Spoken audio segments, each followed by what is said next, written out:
De nuevo saludamos a las personas que nos acompañan en esta transmisión. Damos inicio al último panel de nuestro octavo Congreso Nacional de Bibliotecas Públicas, Oralidades y Culturas Orales en las Bibliotecas del Sur. Saludo a nuestro moderador del panel, Luis García. Luis es periodista, magíster en Humanidades Digitales por la Universidad de los Andes y bachiller en Comunicación por la Universidad de Lima. Ha trabajado como reportero en el diario El Comercio, en Perú. Hoy realiza investigaciones sobre cultura digital en bibliotecas y centros de documentación. Luis, adelante, tienes la palabra para dar inicio al panel. Muchas gracias, Valeria. Buenos días, bienvenidos y bienvenidas todos a este espacio del octavo Congreso Nacional de Bibliotecas Públicas. Hoy es viernes 25 de noviembre y este es el panel Creación de contenidos sonoros para la educación y la cultura. Este es un panel que se inscribe en la línea Oralidades en la cultura digital y que en unión con otras tres líneas forman el gran tema de esta edición del Congreso, que es Oralidades en las Bibliotecas del Sur. Mi nombre es Luis García, yo soy periodista e investigador de la cultura digital. Nací en Perú, pero vivo en Bogotá desde hace ya algunos años. Y hoy tengo el gusto de moderar este panel en el que conversaré con 4 destacados profesionales colombianos y los voy a presentar de una forma muy sintética porque luego ellos ya nos contarán un poco más sobre sí mismos. Hoy contamos con la participación de David Trujillo, quien es periodista, es comunicador social y productor de Radio Ambulante. Yo creo que Radio Ambulante es una productora de contenidos sonoros y de podcast para más señas que no necesita presentación por la cantidad de premios que ha recibido. Y David, en particular, también ha recibido varios reconocimientos, como el Premio Nacional de Periodismo Simón Bolívar, y algunos de los episodios que él ha producido para Radio Ambulante están en la lista de los más descargados de esta plataforma. Les recomiendo mucho que escuchen estos episodios. David, muy buenos días. También tenemos entre nosotros a Juan Pablo Ortiz, también conocido como Tucci. Él es cineasta, productor audiovisual y artista transmedia. Hace un par de años, Juan Pablo estrenó la película Desobediencia o Cómo entrenar gallos de pelea. Él también es director visual de la productora Mamá Sur. Tucci, buenos días. Además, contamos con la participación de John Alexander Díaz, experto en comunicación intercultural y quien se ha especializado en trabajo con personas con discapacidad visual, particularmente en acceso a la lectura. John, muy buenos días, bienvenido a este espacio, a este panel. Y por último, nos acompaña Dora Muñoz, comunicadora indígena del pueblo Nasa, quien se conecta desde el Cabildo de Corinto, en el norte del Cauca. Dora tiene una larga trayectoria en radio y su trabajo se conecta mucho con la defensa de los derechos humanos. Estoy muy agradecido de tenerla con nosotros en este momento. Bienvenida, Dora. Y con estos 4 participantes vamos a hablar hoy acerca de cultura digital, cultura oral, del sonido como canal de comunicación, de las posibilidades que agrupa el audio, pero también de limitaciones materiales. En particular, con estos 4 excelentes invitados, quisiera extraer algunos consejos para bibliotecarios, docentes, comunicadores que estén conectados en este momento y que quieran de pronto animarse a crear sus propios contenidos sonoros. Yo creo que este es un espacio de diálogo, de aprendizaje mutuo. Recuerden que si tienen preguntas pueden dejarlas en el chat. Al final de la sesión hemos reservado un espacio para la resolución de estas preguntas, así que no se preocupen por ello. Tendremos el momento de resolver dudas y preguntas. Como dije, hice una presentación muy breve de nuestros invitados porque creo que es más importante escucharlos a ellos y lo primero que les pediría es que se presenten. Quisiera empezar de pronto con Juan Pablo, con Tucci. Por favor, cuéntanos sobre tu trayectoria, desde dónde te estás conectando en este momento, háblanos sobre de pronto tu película Desobediencia. De pronto para animarte a presentarte, quería comentarte que estuve revisando una entrevista que hiciste hace un par de años y me pareció muy interesante tu trabajo en esta película Desobediencia, el trabajo que hiciste con la materialidad de la tecnología. Utilizaste, por ejemplo, imágenes que emulaban las cintas de video de VHS de los años 90 o sonidos grabados en el ambiente y no en postproducción, ¿no? recreaste de pronto paisajes sonoros verosímiles para la época en la cual estaba ambientada tu película. Cuéntanos un poco sobre eso y buenos días. Hola, muy buenos días. Qué alegría estar aquí, alegría a todos los que nos escuchan. Sí, mi nombre es Juan Pablo Ortiz, me dicen Tucci.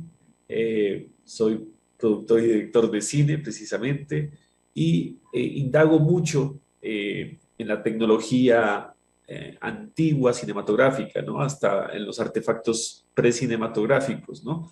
Precisamente esta indagación comenzó con el Laboratorio de Cartas del Mar Galeras, porque viajaba a zonas que no tenían acceso a internet ni acceso a electricidad.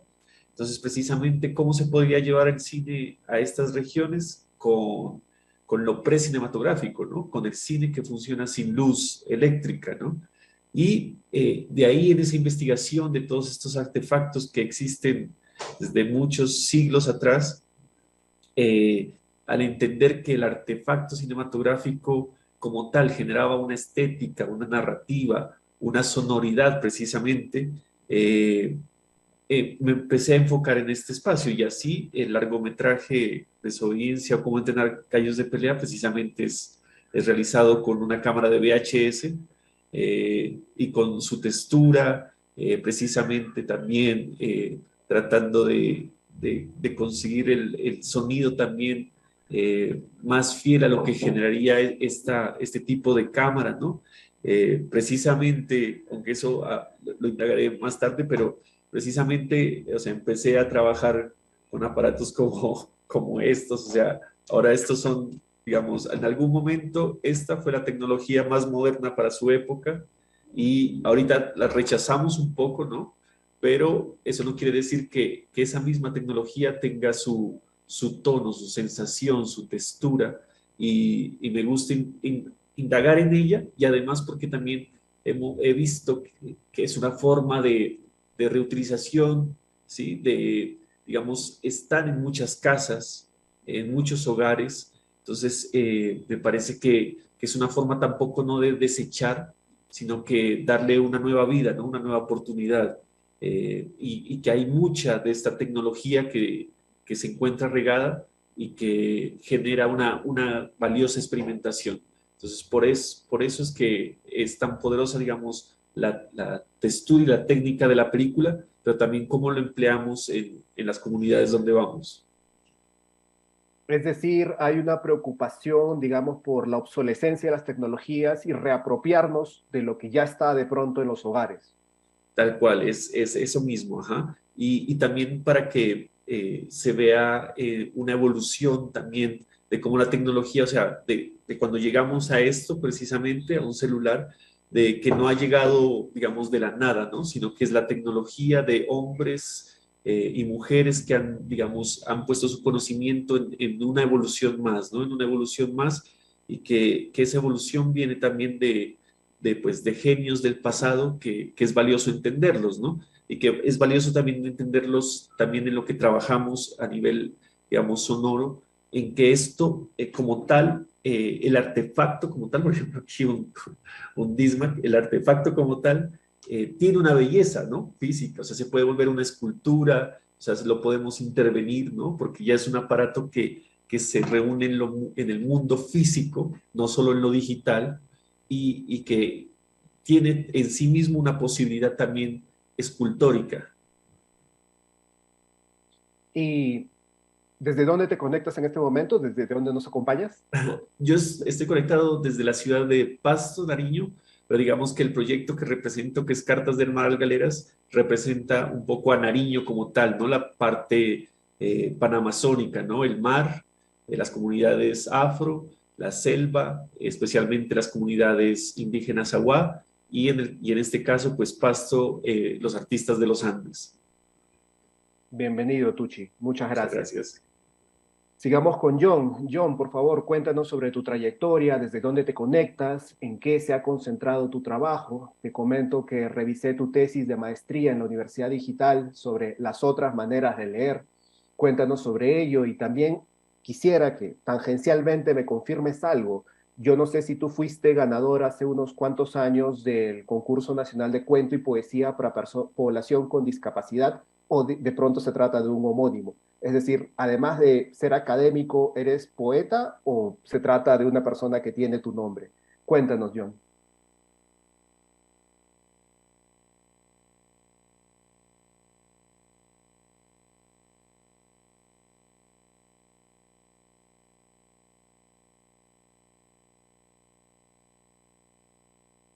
De pronto John se congeló su imagen.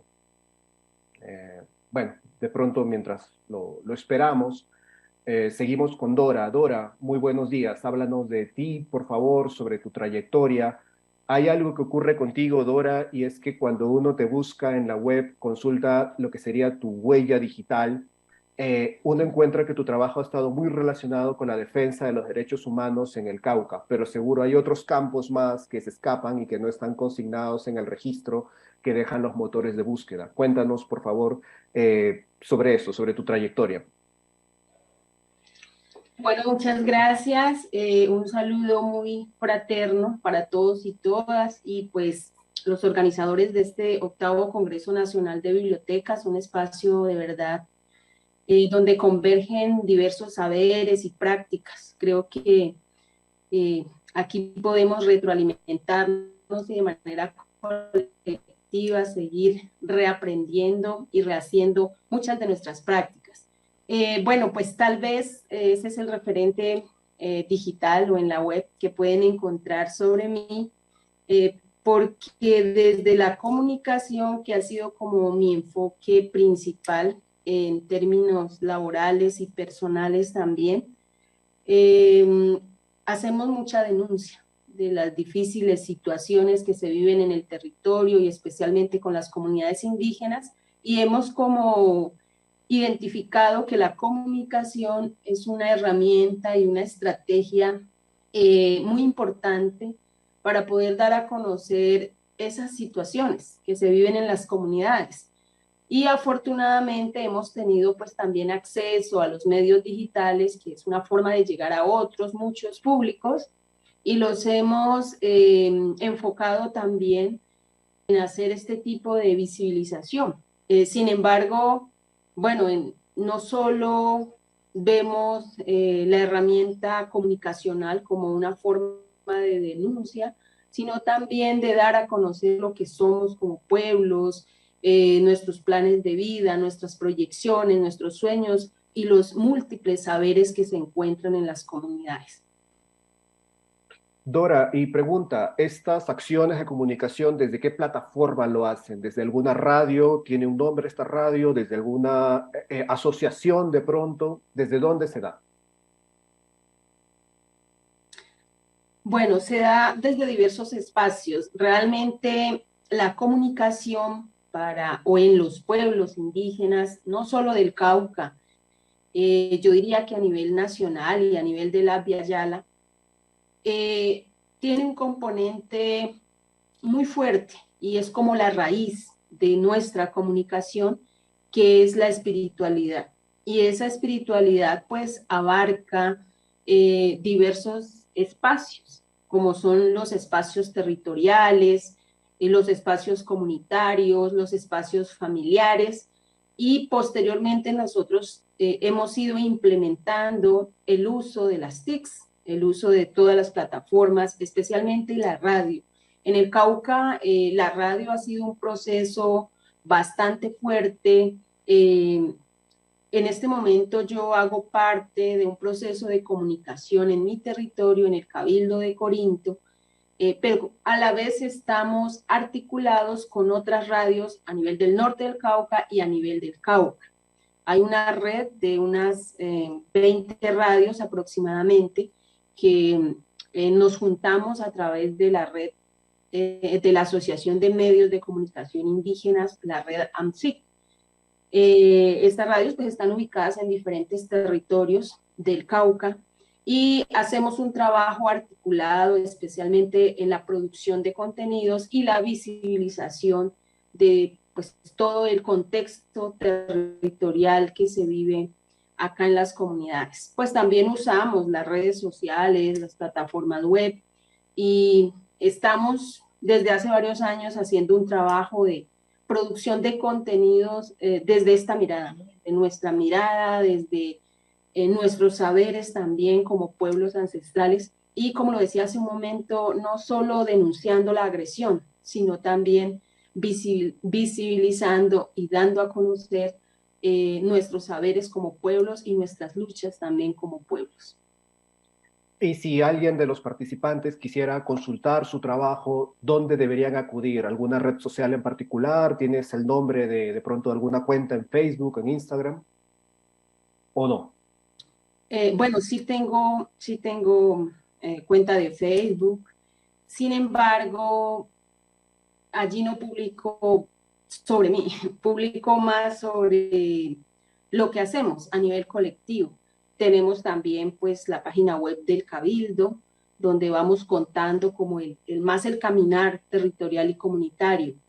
Yo tengo digamos, una revista donde resumo un poco un proceso de investigación que realicé para lo de la maestría, donde pues creo que es una de las recopilaciones más interesantes a mi forma de entender la comunicación, donde hablo de la comunicación desde la madre tierra y cuento pues sobre todo este tema de la comunicación espiritual, de la comunicación familiar, de la comunicación comunitaria y el uso de las herramientas tecnológicas y cómo ha sido esa implementación en nuestros territorios, porque obviamente es una visión bastante distinta a la visión externa y donde pues nos hemos enriquecido con los saberes externos, pero le hemos sumado el valor agregado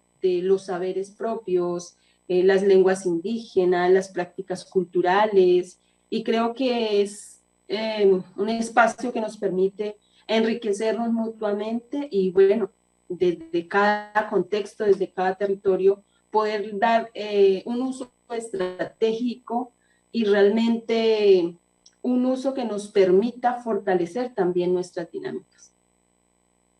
Excelente, bienvenida a este espacio. Mientras le damos tiempo a John, quisiera conversar con David. David, cuéntanos por favor sobre tu trayectoria en Radio Ambulante. Hay algo que me interesa saber y es por qué tú te interesaste en el desarrollo de contenidos sonoros, cómo perfilaste tu carrera de comunicador, de periodista hacia ese campo. Bueno, hola, muchas gracias por la invitación. Sí, soy David Trujillo, soy productor senior de Radio Ambulante, que es el único podcast en español de NPR, que es una de las radios públicas de Estados Unidos. Contamos historias de Latinoamérica, o sea, hacemos periodismo narrativo sonoro, como bien lo decías, y hemos publicado desde 2012 alrededor de 200, tal vez más, historias de todo el continente, de todos los países, con diferentes acentos, diferentes temas, diferentes personajes, diferentes enfoques. Y digamos que interés particular no había digamos, el periodismo narrativo sonoro. Quizás fue como una coincidencia que yo haya terminado acá, digamos, como no es que yo estuviera buscando entrar en digamos, formato. Yo siempre quise hacer periodismo narrativo, digamos que es mi interés desde hace mucho tiempo, pero terminé, digamos, enfocándome en este tipo de formato que ha sido bastante útil y bastante enriquecedor, bastante poderoso también. Y, y nada, producido quizás más entre 20, 30 historias en Radio Ambulante, algunas han sido premiadas, no todas han sido de Colombia, han sido también de otros países, de Perú, de México, de Argentina. Mm, y, y nada, eso básicamente. Y así como para aclarar un poco y ponernos como en sintonía, un podcast es básicamente una tecnología, es un archivo de audio que se sube a internet y que se puede descargar y que se puede consumir en cualquier momento, en el sentido estricto de la palabra, digamos. Después pueden entrar otras discusiones al respecto, pero es eso, básicamente, audio, es este audio que subimos a internet y que se pueden descargar y que se pueden escuchar en cualquier momento. Tenemos una página web, radioambulante.org, pero también estamos en diferentes plataformas, digamos, de audio. Spotify es la más conocida en Latinoamérica, pero estamos en Apple Podcast y en muchos más. Y, y nada de eso. Y pregunta, David, ¿tú tienes algún interés particular, por ejemplo, en historias que mm, tienen temas históricos en el fondo? Porque, por ejemplo, hay dos trabajos tuyos que son bastante destacados, que es el de Armero, por ejemplo, la tragedia de Armero, o el, la toma al Palacio de Justicia, que pues son episodios importantes para la historia de este país. ¿Tú tienes una inclinación hacia la historia o no necesariamente de pronto los otros episodios que produciste van por otro lado? Sí, me interesa bastante como contar esos hechos históricos y traerlos al presente y narrarlos precisamente y buscar esas voces que las cuenten y esas fuentes que las cuenten. Sí me interesa la historia, un interés particular por contar la historia, eh, pero digamos que no necesariamente todas las historias tienen eso, aunque sí creo que de alguna u otra forma todas las historias que hago eh, tienen un contexto histórico y hay que abordar ese contexto histórico, así el hecho no sea precisamente, bueno, también podríamos entrar en otra discusión de qué es un hecho histórico, pero sí, yo creo que la historia y narrar la historia y divulgar la historia está dentro de los episodios, así como divulgar la ciencia, así como hablar de derechos humanos, así como hablar de muchos temas. Creo que nuestras historias son más allá que una anécdota, ¿no? Y precisamente por eso es que son importantes y por eso es que son tan universales. Excelente, qué gusto contar contigo, David. Bueno, creo que me parece que John ya está conectado. Por Sí. favor, cuéntanos sobre tu trayectoria y te preguntaba si eres poeta, además. Bueno, sí, sí, escribo poesía y me sensibilizo con el arte escrito. Me gusta la literatura, he realizado algunas escritos sobre la literatura. Hay un textico que está por ahí en proceso de publicación que tiene que ver con poesía alrededor de las poblaciones, ¿no? Un poco jugando con el lenguaje otro que aparece alrededor de las diversidades y las diferencias y un poco también buscando el posicionamiento y la visibilización poblacional, digamos, en esa sensibilidad un poco me juego con las letras. Con esa respuesta, muchas gracias por la invitación. Les doy un saludo a cada uno de los que están aquí acompañándome y acompañándonos en este espacio y a quienes nos ven en cualquier parte del mundo en el que estén, en este encuentro de las tecnologías que nos permite estar un poco juntos de otras maneras.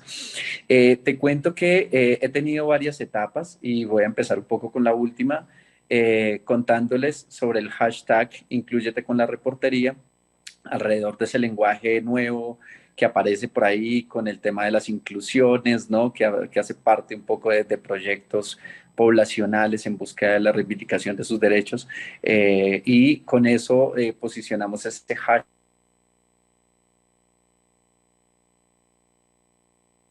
reciente. Aquí trabajé con Viviana Suárez para el Casanare, en donde posicionamos dos tipos de lenguajes específicos, que es lo audiovisual con unos videos que se realizaban en el Casanare y paralelo hacíamos una columna alrededor de esa visibilización poblacional y que en esos lenguajes que les digo que tienen que ver con las inclusiones, ¿no? Ese hashtag, digamos que nos permitía esos tres tipos de lenguaje y claramente lo que hacía era una búsqueda de poner, digamos, en juego también la visibilización de una población que históricamente ha estado ahí y que históricamente hemos hecho parte de los procesos culturales, sociales, pero que no habíamos sido, digamos, tan visibilizados o al menos tan identificados, sino que a partir de la segregación, pues habíamos estado un poco apartados y relegados a otro tipo de experiencias de vida, pero no necesariamente de esos encuentros con quienes somos, ¿no? Y con estas diferencias y ese reconocimiento de quienes somos también. Entonces, allí digamos que hay una riqueza escrita, una riqueza digital que nos permitieron las redes sociales encontrarnos como población. También está un trabajo que hicimos hace un ratico, 2020-2021, en el marco mismo de la pandemia, con Ondas del Meta, un programa de radio que se transmitía por Facebook. Ondas del Meta se hacía los lunes con el profesor Gabriel Parrado y allí construíamos, digamos, hacíamos invitaciones alrededor de cómo hacer inclusión, de cómo juntarnos, de cómo construir nuevas realidades también y de construir un poco los lenguajes normalizadores y esa ideología de la normalidad que tanto nos oprime a muchos y a muchas, ¿no? Entonces, a partir de ese también, de esa posibilidad que nos daba la radio, pues la radio que se ve, ¿no? En lo audiovisual, pues que nos permite un poco ese encuentro, pero también digamos que hay unos trabajos anteriores un poco institucionales con el Instituto Nacional para Ciegos, donde hicimos un trabajo de promoción de la cultura, ¿no? Y también con la revista INSI Digital en su momento, con la promoción de la cultura, de la socialización de las experiencias de vida poblacionales específicas de las personas con discapacidad. Pero también hay unos trabajos de investigación y de apropiación de la cultura que hicimos con el colectivo Educa Diversa. Si nos pueden encontrar, Educa con la sola K y Diversa, en donde allí con unas apuestas de cultura, de arte, nos encontramos con unas diferentes maneras de expresarnos y diferentes maneras también de adquirir conocimiento y de adquirir cultura que no necesariamente pasaban por lo audiovisual, sino que también decolonizaba un poco eso visual, eso auditivo, y más bien lo ponía en otros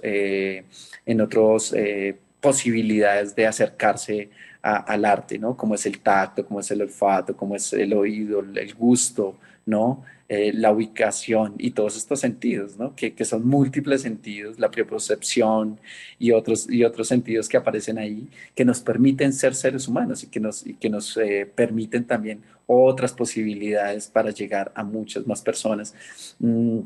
Pero también llegar a personas que nunca han estado, ¿cierto? Ahí sí como dice un poco Levinas, para darle la bienvenida con hospitalidad a quienes no habíamos estado, dárnosla y dar ese encuentro y esa oportunidad. Y también con lo que les contaba, un proyecto con la Secretaría de Cultura y otro proyecto aquí con la Cinemateca, en unos tipos de formatos que construimos y trabajamos también con este proyecto de Educa Diversa, que se denominaba audiovisualidades otras, ¿no? Entonces ahí lo pueden encontrar, por ejemplo, en YouTube. Si escriben Educa Diversa, se encuentran un poco de este trabajo que hicimos y que también tiene que ver con un poco de trabajo con la academia, ¿no? Investigaciones que hicimos en su momento, cada uno de los que estuvimos en este proyecto. Es algo bien interesante porque tiene que ver con los múltiples sentidos, pero también las múltiples maneras de hacer comunicación, de acercarnos, de encontrar nuevos lenguajes para juntarnos, que es juntarnos por medio de la escucha, del oído, de la vista, del olfato del lenguaje no verbal incluso, que la intención es esa, juntarnos con esa multiplicidad de lenguajes que ahora aparecen en esto de lo digital. John, y una pregunta. ¿Este hashtag Inclúyete con la reportería se promueve desde qué organización?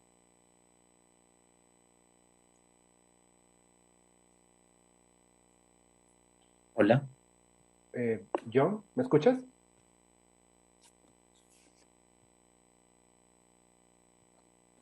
Hola. Bueno. Hola, no escucho, perdóname. Ahora sí, ¿me escuchas, John? Te preguntaba, este hashtag Inclúyete con la reportería, ¿desde dónde se promueve? ¿Desde qué organización?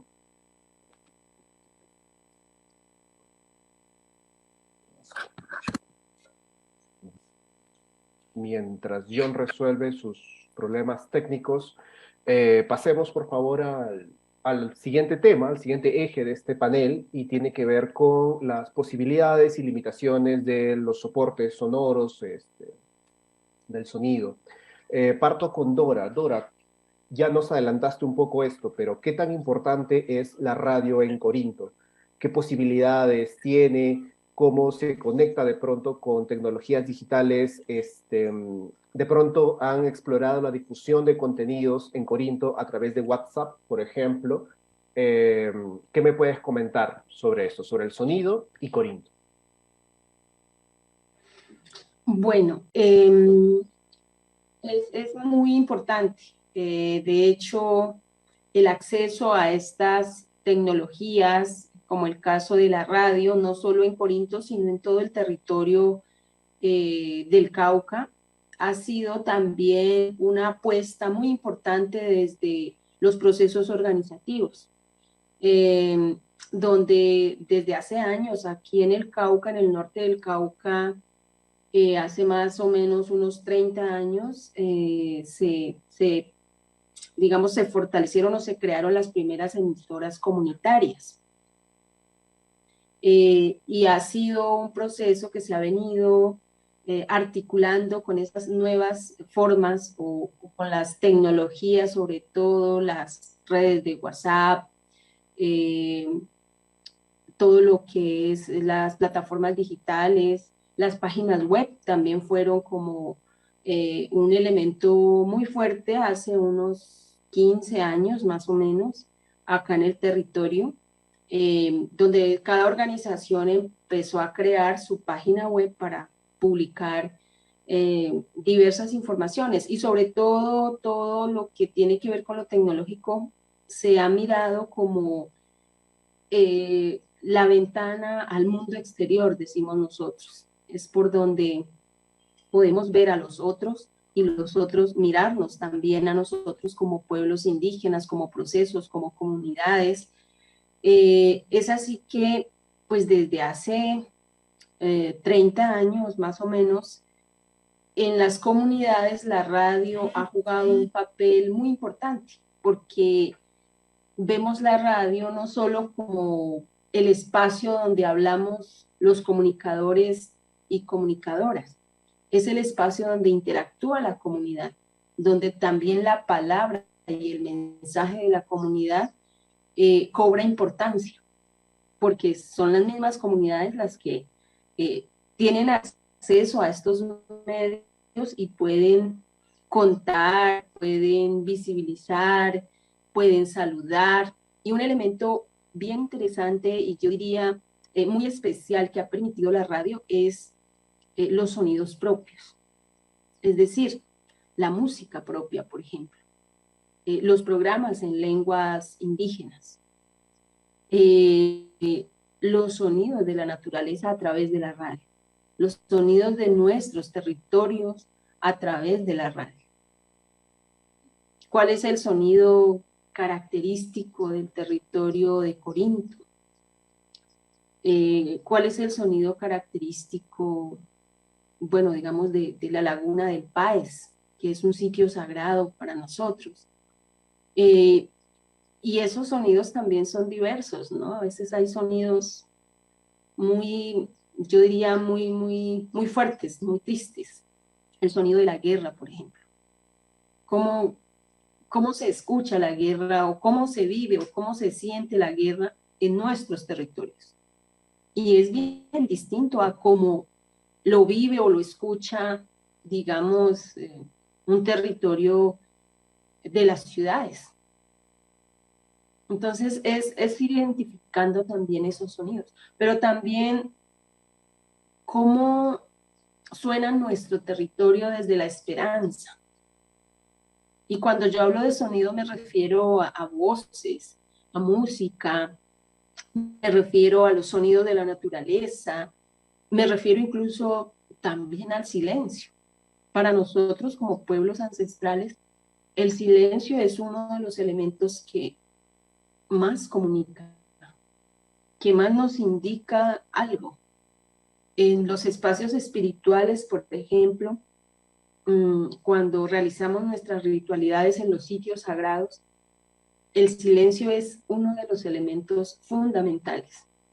Tú no puedes llegar a una montaña, a una laguna, haciendo ruido. Es más, para llegar a esos sitios, antes tienes que hacer un proceso, digamos, un paso, que es pedir permiso para llegar allá. Y no le pedimos permiso a un ser humano, sino a un ser espiritual. Y cuando llegamos allá hay como unos conductos, como unas formas que no están escritas, porque las conocemos.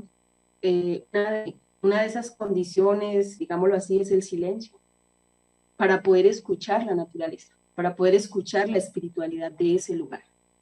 Entonces, cuando hablamos de la radio como un medio, es simplemente una herramienta, porque para nosotros la comunicación es algo mucho más profundo.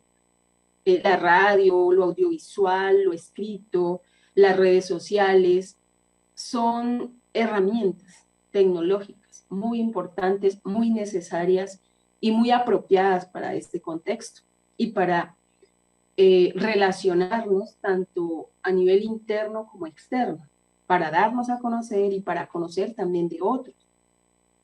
Pero antes de lo tecnológico están nuestras formas propias de comunicación, donde encontramos también diversos elementos, ¿no? Yo lo mencionaba hace un momento, la comunicación espiritual, que es como, yo diría, es el ombligo, es la raíz de todo este proceso comunicativo que se da desde las familias, en las comunidades, en las organizaciones, y claro, se articula o se complementa con el uso de estas herramientas tecnológicas.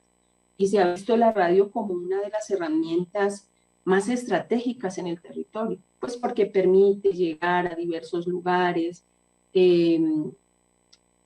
con el mensaje que se quiere visibilizar, con la palabra de la misma gente, que es la que transmite su mensaje, con la palabra de nuestras autoridades,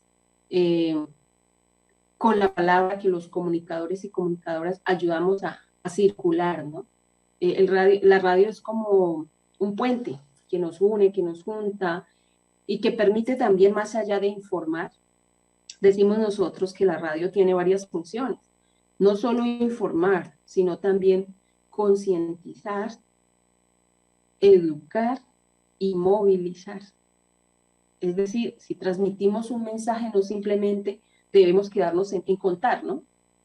Sino que nuestro propósito debe ir más allá, a través de cualquiera de las plataformas, es generar una acción. Y esa acción pues siempre la enfocamos a que sea una acción positiva, una acción de cambio, así sea de actitud y de movilización. Esos son como los elementos que hemos pensado e intentamos ir fortaleciendo dentro de estas herramientas y sobre todo dentro de los contenidos que estamos trabajando. Importante la conexión que haces entre comunicación y acción, ¿no? Y motivar una acción. Importante lo que mencionas, Dora. David, en alguna entrevista mencionaste que la producción de algunos de tus episodios en Radio Ambulante te tardaba hasta 18 meses, lo cual ya indica un esfuerzo de periodismo de largo aliento ejecutado bajo ciertas condiciones óptimas. Yo te quiero preguntar hoy, ¿qué hay de los contenidos sonoros creados de contextos un poco más precarios o de pronto bastante más precarios, donde de pronto no hay presupuesto para tomarse 18 meses de trabajo, de reportería, de investigación profunda? ¿Qué posibilidades encuentras ahí? ¿Qué recomendaciones das para estos contenidos surgidos desde contextos no tan auspiciosos, no tan benéficos? Bueno, yo creo que el podcast de esta tecnología tiene una de las ventajas, una de sus ventajas más importantes es que es relativamente más barato que otros formatos. Y además de ser más barato, da libertad de producción a quien quiera producirlo. No necesariamente depende de una gran compañía o no necesariamente depende de una licencia del espectro radioeléctrico para poder transmitir, solo se necesita una conexión a internet, unos equipos de grabación y se puede lanzar digamos, al menos a grabar y a producir y a subir contenido. Que ese contenido sea bueno o no, pues ya es otra discusión que podemos tener en otro momento. ¿A qué quiero llegar con eso? Que la idea de que hacer buen periodismo, de que para hacer buen periodismo se necesita plata, unas cantidades enormes de plata y de financiación gigantesca y de unos equipos súper modernos y súper costosos, pues no siempre es cierto. O sea, vemos medios de comunicación gigantes con millones y millones de pesos, o bueno, de dólares y de plata que hacen periodismo pésimo, malísimo. Y también vemos medios independientes chiquitos que tienen recursos más limitados, que hacen grandes piezas de comunicación y grandes piezas periodísticas y cuentan grandes historias. Entonces, muchas veces el dinero que ayuda bastante, por supuesto, y que ojalá todos tengamos esos presupuestos para contar las historias, pero el dinero a veces se puede malgastar y se pueden hacer cosas terribles. Y por otro lado está la libertad de tiempo también. La radio tradicional se mide por tiempo y digamos que su negocio es vender tiempo. Todo está medido, todo siempre se contabiliza y todo va de afán. En este tipo de formato, mmm, como no depende digamos, de solo de quien lo produce y de quien lo emite, eh, se puede tomar el tiempo que quiera necesario para producirlo, eh, para contar la historia, y eso realmente es un lujo que no todos los formatos tienen. Eh, Así que nada, yo creo que mm, no necesariamente las historias requieren de tanto tiempo para hacerse. Si bien es cierto que el formato de narrativo en podcast es mucho más largo y requiere de mucho más, eh, digamos, dedicación, de tiempo, eh, los 18 meses no es que todos los episodios, no es que todos los trabajos que se hagan tengan que durar esa cantidad de tiempo. Mm, a veces se puede tomar un mes, digamos, a veces se pueden tomar 2 semanas, dependiendo de la duración del producto. Eh, entonces, tampoco el mensaje es como que la gente se asuste y diga como, ah, no, es que es mucho tiempo, yo no tengo todo ese tiempo para hacer un producto así. Claro, estas historias que nosotros contamos y la producción que tienen detrás y la investigación que tienen detrás requieren de ese tiempo. O sea, no es que nosotros nos demos el lujo de reflexionar durante 18 meses, no. Es un trabajo constante y se necesita ese tiempo para hacerse. Pero a veces se pueden contar historias mucho más cortas, mucho más sencillas. No significa que sean menos importantes o que sean menos interesantes en menos tiempo.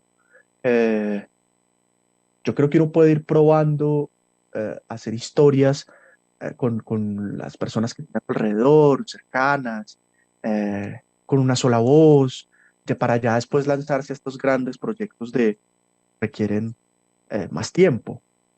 Pero, pero definitivamente sí se pueden contar historias muy valiosas en corto tiempo, se pueden contar historias importantes con la comunidad, con las personas que tenemos alrededor, mm, y no se necesita tanta plata tampoco. O sea, sí es importante, yo sí creo que es importante tener unos equipos básicos de grabación, un micrófono, una conexión a internet, algún programa de edición básico, pero tampoco es que necesitan los millones y millones y millones para montar una estación de radio, una emisora. Eh, es mucho más sencillo y mucho más práctico. Eh, y bueno, y hay otras recomendaciones que tal vez podamos tocar más adelante de cómo digamos, estos productos pueden ser mejores o cómo se pueden contar las historias de una manera mejor, pero quizás eso lo podemos tocar más adelante. Excelente, claro, lo tocaremos más adelante, pero importante esta palabra de aliento, ¿no? De que no hace falta los grandes recursos, pues, para contar historias importantes, valiosas y lo que mencionas, ¿no? De pronto partir desde lo local, desde lo pequeño, desde el entorno.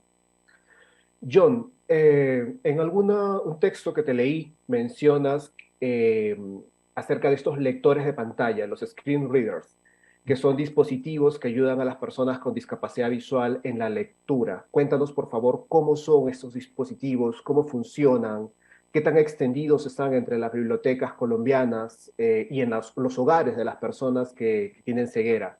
Cuéntanos al respecto, por favor.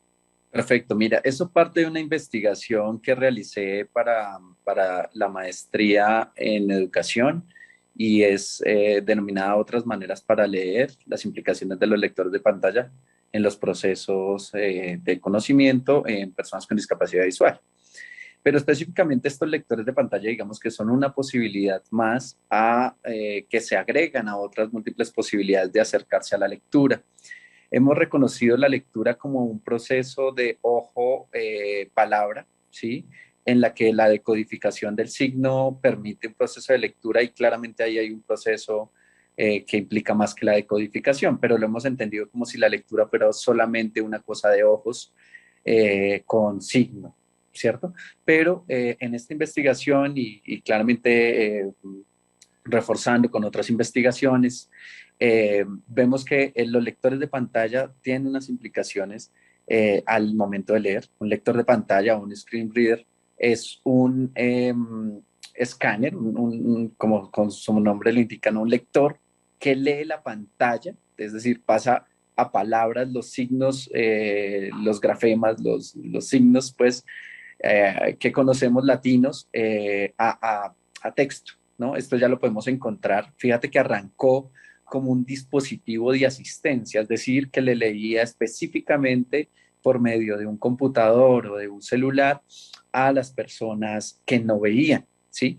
Arranca, ustedes lo pueden encontrar en nombres comerciales como JAWS, JAWS, o Tollback, que ustedes lo encuentran en sus celulares en el modo de accesibilidad, lo encuentran allí.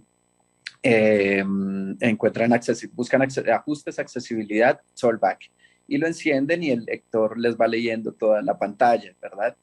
Y en iPhone lo encontramos como VoiceOver. Claramente hay otros como Lector y Orcas y bueno, y otra cantidad de lectores de pantalla que incluso en su computador, si ustedes le dan Control Windows Enter, con ese comando les va a abrir un lector de pantalla que para el computador se llama narrador. Y muchos de estos lectores de pantalla son asistentes de lectura que le permiten pues, a una persona que no ve acercarse a la lectura por medio del oído y de una serie de comandos en el computador. Sin embargo, este tipo de lectores de pantalla fue tomando fuerza entre otras poblaciones también, ¿sí? Personas que van de recorrido a su trabajo y que tienen que leer alguna cosa, ya sea literatura o filosofía o cualquier texto, pues, y en el PDF le dan a leer con lector de pantalla y le abre el lector de pantalla y este lector de pantalla le va leyendo el texto. Entonces, me encontré muy interesante dentro de mi investigación cómo otras personas también usaban el oído para leer, ¿sí? Hace un tiempo en la escuela utilizamos el oído para leer, pero por medio de la voz, de la lectura en voz alta, donde el profesor, la profesora, la mamá leía en voz alta y acercaba el conocimiento por medio de ese tipo de lectura. Ahora, con los dispositivos digitales y con esta ampliación de la tecnología, podemos hacerlo con esos lectores de pantalla, ¿sí? Incluso en el computador. Y ya no implica solamente que sea para una persona que no ve, sino para cualquier tipo de persona que requiera el lector de pantalla. Entonces yo me he encontrado, por ejemplo, con estudiantes en la universidad que dicen, no, yo me canso mucho al leer porque es una lectura muy larga y llegan momentos en que enciendo el lector, ahí es donde dice lectura en voz alta, enciendo el lector y arranca el lector a leer. Entonces lo que hago es descansar un poco mis ojos, me relajo un poco más y sigo la lectura por medio del oído. Claramente cuando uno ya lee mucho tiempo con este lector de pantalla, uno le aumenta la velocidad, le pone otro tipo de voces que no sean tan robóticas, ¿no? Se acerca de otras maneras, ¿sí? También claramente la lectura en voz alta También los audiolibros, ¿verdad? Son posibilidades de leer. Los escáneres con All Reader, perdóname, All Fine Reader, que es un escáner donde uno pone la lectura y en voz alta te lee. Un poco también, ahorita tú le tomas una fotografía a un texto y ya con el lector de pantalla te lo acerca también al tipo de lectura. Entonces, fíjate cómo el oído se volvió también un posibilitador de lectura, ¿cierto? Y estamos leyendo también contextos y situaciones, pero también, para ampliar un poco el rasgo del acercamiento con la lectura, hay tipos de texto que no necesariamente pasan por el oído y no necesariamente pasan por la decodificación, comprensión, interpretación e inferencia, que es el ciclo, digamos, de la lectura plena, sino que también puede ser desde lo no verbal. Y entonces encontramos poblaciones, por ejemplo, desde la comunidad sorda, que es una riqueza que nos entrega la comunidad sorda, y es poder, por medio del cuerpo, narrar una historia, ¿verdad? Y entonces ya no pasa por el signo específicamente gráfico, el grafema latino, sino que pasa por el cuerpo narrando, ¿sí? Y eso hace parte, digamos, de la historia humana en que somos, ¿sí? El ser humano narraba también antes con los rapsodas y con otro tipo de lenguajes no verbales, narraba con su cuerpo, contaba historias con su cuerpo. Y aquí la población sorda no lo vuelve a traer, la comunidad sorda no lo vuelve a traer y no lo pone aquí también. ¿Sí? Son esas riquezas que yo digo que la población con discapacidad ha venido haciendo y que hace parte de ese constructo que volvemos a construir con la población con discapacidad y que hace parte de esa riqueza que nos entrega nuestra población, pero que a veces lo dejamos específicamente como un modo de asistencia, ¿no? Como para resolverle la vida a alguien específicamente desde una perspectiva rehabilitatoria y no como un posibilitador también de transmitir, de comunicar, de acercarnos, ¿cierto? Y más podemos, incluso ustedes en las columnas de los periódicos ya encuentra un botón donde no solamente usted puede leer con los ojos, sino le da clic y ahí le enciende la noticia en audio, ¿cierto? Entonces, fíjate cómo hay una riqueza que si hablamos, por ejemplo, de convergencias digitales, que es esa multiplicidad de posibilidades de representaciones, multiplicidad de acciones y de estéticas también que aparecen allí, si se quiere desde el arte o se quiere, digamos, desde la palabra, o se quiere, ¿cierto? Desde los lenguajes, nos permite acercarnos de múltiples maneras y eso que genera riqueza humana de esa construcción que hemos venido haciendo y de esos adelantos que hemos venido haciendo como humanos. Entonces, fíjate cómo en las bibliotecas arrancó siendo unos dispositivos específicos en zonas específicas para una población en específico que arrancaba siendo y que se echaban llave y decían no, aquí no entren más personas y más bien darle apertura a otras posibilidades que lo que hacen es enriquecer, por supuesto, las bibliotecas, ¿sí? Y cualquier escenario de formación o cualquier escenario que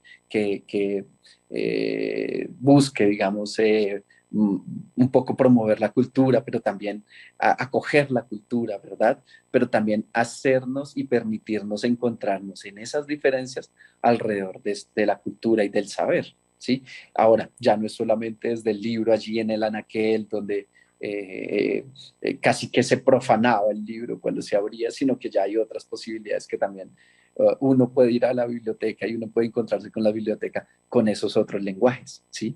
Y eso que permite juntarnos desde la hospitalidad, juntarnos desde las diferencias y posicionar un poco o abrir un poco el espectro de las bibliotecas que habían seguramente sido en el marco de las culturas, esos lugares también de un solo tipo de formas de acercarse al saber, al conocimiento, a la cultura, y más bien puede ser un posibilitador de apertura a esas múltiples maneras de representar, las múltiples maneras de saber, las múltiples maneras de hacerse entender y de comunicarnos y encontrarnos con los múltiples lenguajes que somos. John, y una pregunta de respuesta muy breve. ¿Estos asistentes de lectura, estos lectores, se manejan bien con la lengua española o están pensados desde el norte global de pronto para el inglés? ¿O funcionan bien con el español? Arrancó siendo claramente una cosa del norte y con el inglés funciona muy bien, porque claro, parte de que la tecnología también viene del norte, ¿no? Este tipo de dispositivos vienen del norte también, ¿sí? Entonces, claro, también hay que entrar a esa decolonización. Entonces, si hablamos del dispositivo como tal, ahora se maneja muy bien con el español, con el castellano, el latino también. Incluso ustedes pueden ver voy a irme un poquito más lejos, en plataformas como Netflix, HBO y otras, ustedes encuentran un posibilitador de películas narradas también, entonces, donde está la imagen, pero si tú le das ahí en lenguajes y en lenguajes te bajas hasta donde dice audiodescripción, ahí hay una posibilidad también de ver películas de otra manera, ¿cierto? Que te narra también esos silencios de la película.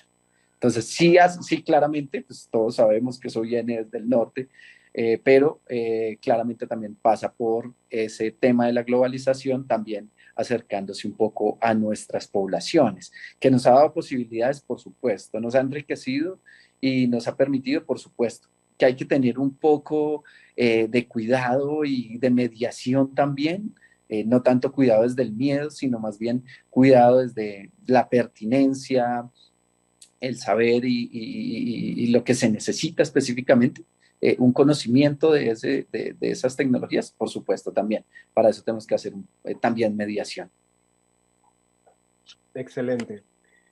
Juan Pablo, te comento que nos están saludando de Arauca, Antioquia, Atlántico, Bolívar, Boyacá, Cauca, Casanare, Cundinamarca, Córdoba, Chocó, Cesar, Huila, Putumayo, Tolima, Santander y el Valle del Cauca. Teniendo en cuenta esta multiplicidad de territorios, quería preguntarte si existen sonotecas en Colombia, si existen plataformas, infraestructuras que faciliten el trabajo de ustedes, los productores audiovisuales. Ustedes tienen, por ejemplo, acceso a bases de datos, a repositorios de sonido para trabajar sus composiciones, o es un trabajo que parte de ustedes y todavía esperan apoyo de las instituciones.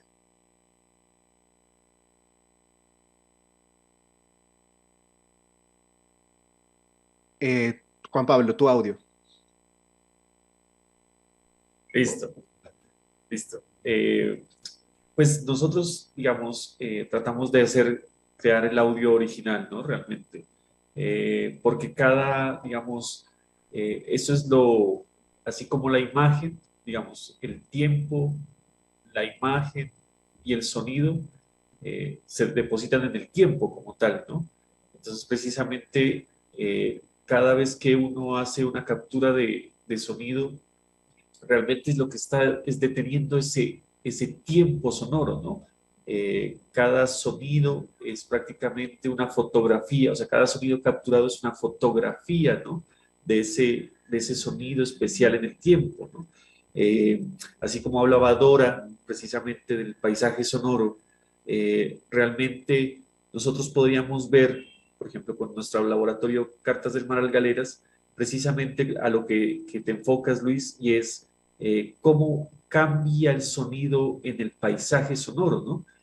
Nosotros en el laboratorio de sonido Cartas del Mar al Galeras, precisamente hace 7 años viajábamos a las veredas frontera colombo-ecuatoriana, que son el Chontal, las fronteras marítimas, ¿no? Chontal, Candelilla de la Mar, Puerto Palma, y ahí no había luz permanente ni acceso a internet, por lo cual eran veredas muy silenciosas, ¿no? O sea, la naturaleza se sentía viva, se sentía el estero, el manglar, los bueyes que utilizan para cargar las semillas de palma,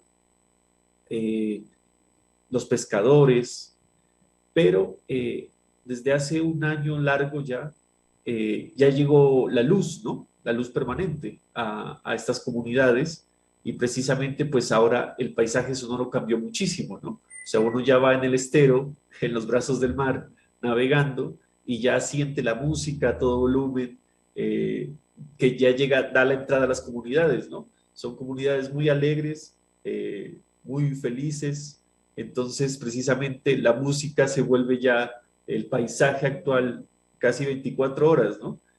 Da la bienvenida, pues, la llegada, cuando hace pocos años atrás no era así. Y si uno tiene el registro, de hecho nosotros tenemos un registro precisamente en nuestra página web, cartasdelmaralgaleras.org, precisamente de una captura que hicimos hace 6 años, y era cuando estaban las plantas eléctricas, las prendían de 7 de la noche a 10 de la noche, ¿sí? Era el único momento donde había luz en Puerto Palma. Y entonces nosotros con los jóvenes, con los participantes del laboratorio, grabamos un audio que es Puerto Palma con planta y Puerto Palma sin planta. Entonces eran los zapitos, justo era en el momento, o sea, eran como empezamos a grabar a las 6:55 de la tarde, y esos 5 minutos empezamos a grabar, entonces se escuchaban las ranas, y a los grillos, todo, y pum, se prendía la planta y quedaba de fondo ese sonido constante, pues porque era una planta como para darle luz a las 25 familias que hay ahí, y ya se escuchaba el mismo, digamos, paisaje, pero interferido por la planta eléctrica. Entonces, es bien interesante tratar de buscar uno mismo sus propios repositorios en lo audiovisual, tratarlos de sacar. Nosotros con los jóvenes también hemos experimentado precisamente esta creación de paisajes sonoros en 2 aspectos. Uno es el aspecto precisamente de la captura directa, ir a un paraje, a un lugar emblemático de la región, del territorio, y grabarlo, sea de día y de noche, porque los sonidos son diferentes según el tiempo, precisamente. Y también lo hemos recreado, o sea, tratar de, por ejemplo, decir, bueno, ¿cómo sería si las hormigas de Candelilla de la Mar se subieran en un cohete y aterrizaran en Marte? Entonces, ¿cómo esas hormigas sonarían en Marte? Entonces, explorar el paisaje sonoro desde la imaginación de los jóvenes también es bastante interesante, porque claro, o sea, ya empiezan a decir, bueno, las hormigas son más pesadas por la gravedad, entonces las paticas sonarían así, así. Entonces, también hacemos como, digamos, paisajes sonoros de ciencia ficción, ¿no? Y eso es chévere, porque ya uno dice, bueno, este tronco, esta agua, este balde me va a servir para recrear los sonidos. Pero lo mejor sería que cada, digamos, cineasta, joven, sonidista, crea sus propios sonidos, ¿no? Para que detenga el tiempo. Importante, como la generación de ese archivo, ¿no? Ese archivo sonoro que claro, de pronto corre por cuenta de cada artista, ¿no? Es importante, pero sí, muy interesante lo que mencionas. Quería pasar a una sección donde hablemos de recomendaciones, consejos para los bibliotecarios, docentes y las personas que estén conectadas en este momento y que quieran crear sus propios contenidos. John, empiezo contigo. Volviendo a tu tesis, que como te dije, la estuve revisando y me pareció muy interesante, ahí mencionas que no basta con que los lectores de pantalla estén presentes, los dispositivos en la biblioteca, sino también hace falta, y te cito en esta parte, hacen falta procesos de formación con las personas ciegas para el desarrollo de la lectura por medios auditivos. Mencionas en tu tesis que la lectura en voz alta se enseña en las escuelas como un método mimético, imitativo, para aprender a leer, pero que la lectura auditiva es mucho más, que tiene más posibilidades. Cuéntanos cuáles son tus recomendaciones al respecto, qué trabajo se puede adelantar para retomar la oralidad y la lectura.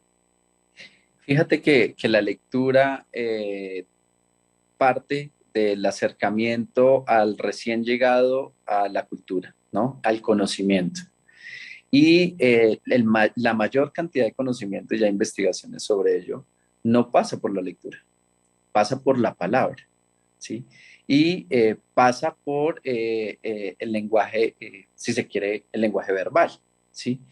Si es así, y como lo vemos desde hace rato ya, ha venido siendo, fíjate que los papás y las mamás han venido leyéndole a sus hijos y leyéndole en voz alta, ¿no?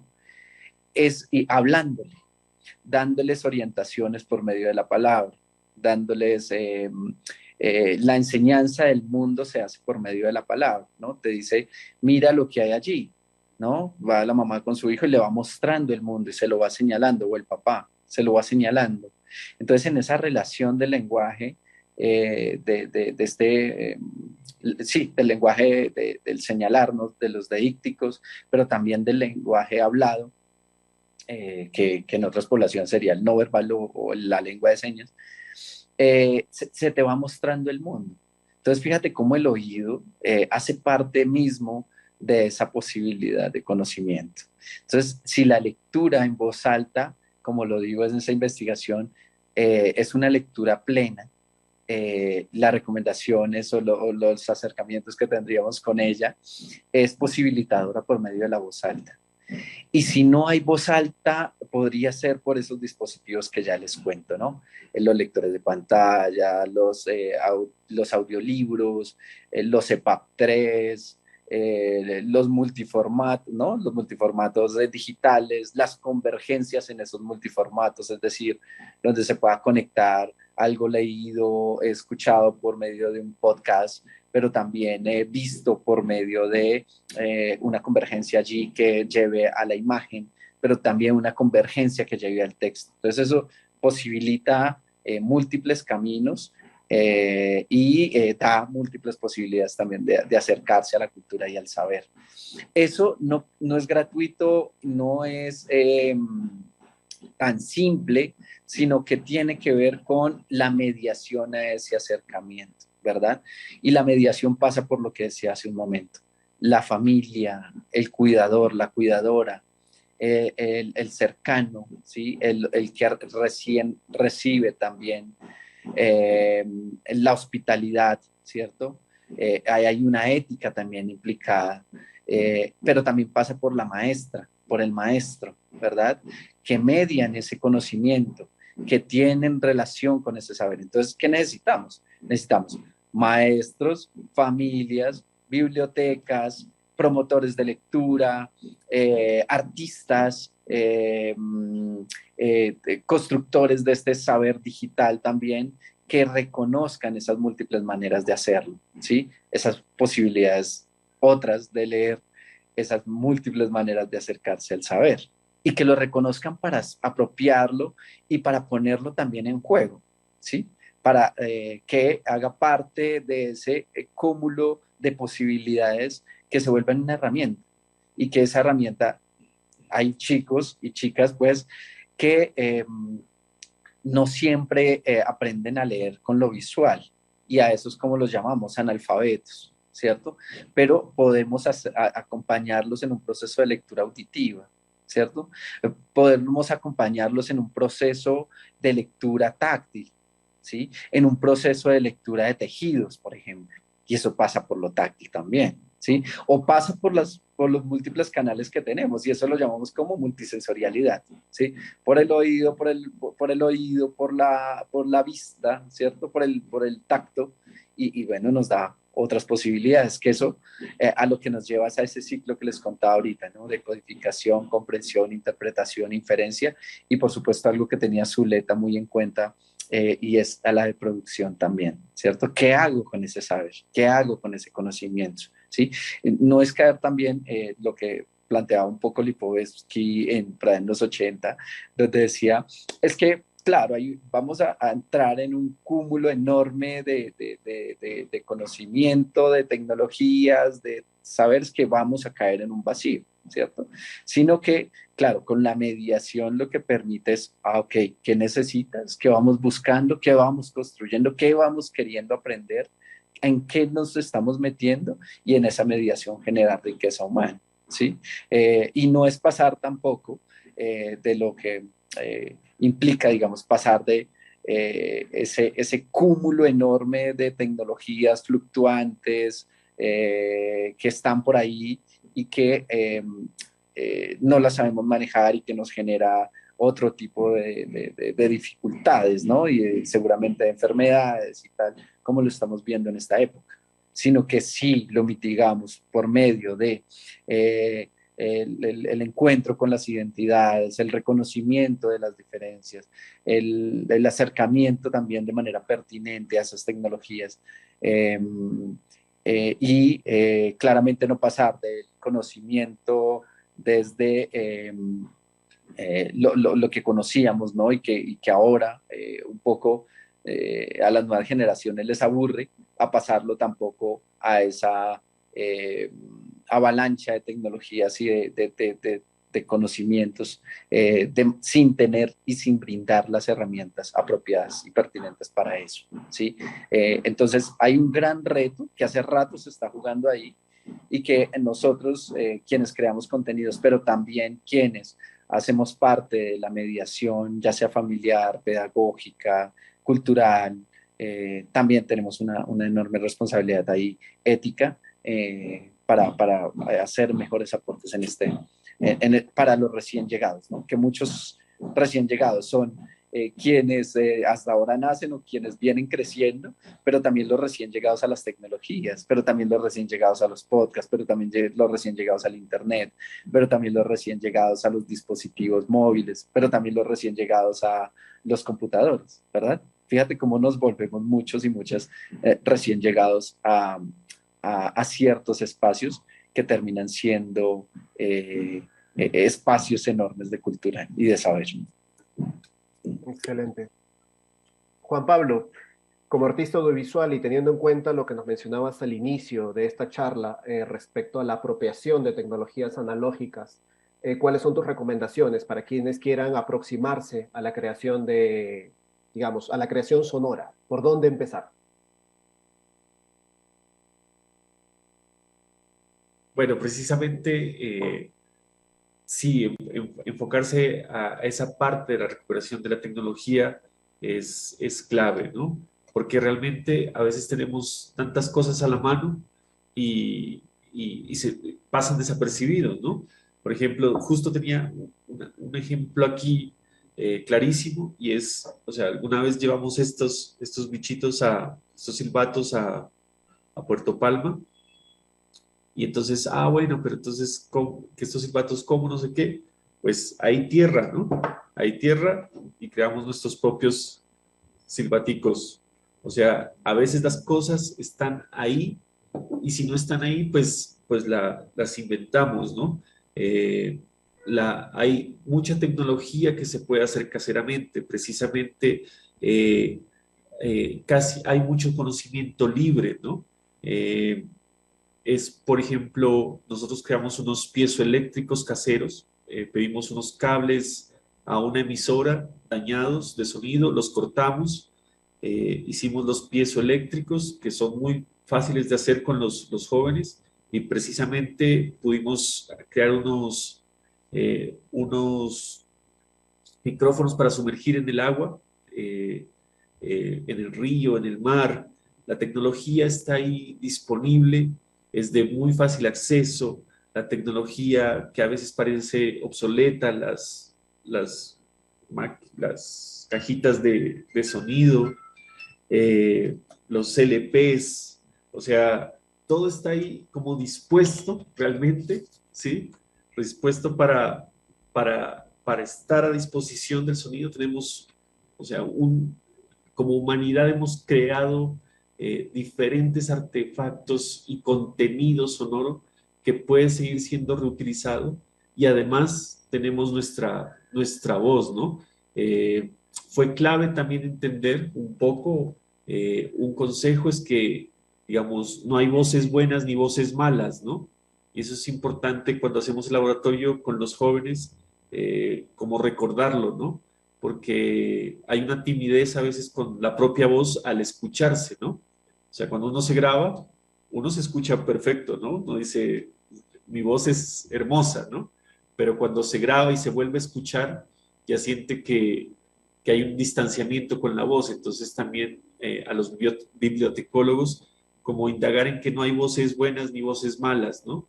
Y que precisamente nuestra voz puede transformarse en millones de cosas, ¿no? De animales, de objetos.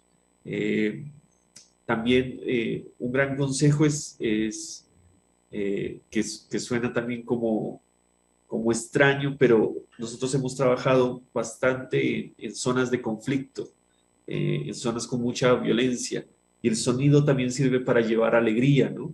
El sonido tanto desde el ruido, los diálogos y la música, ¿no?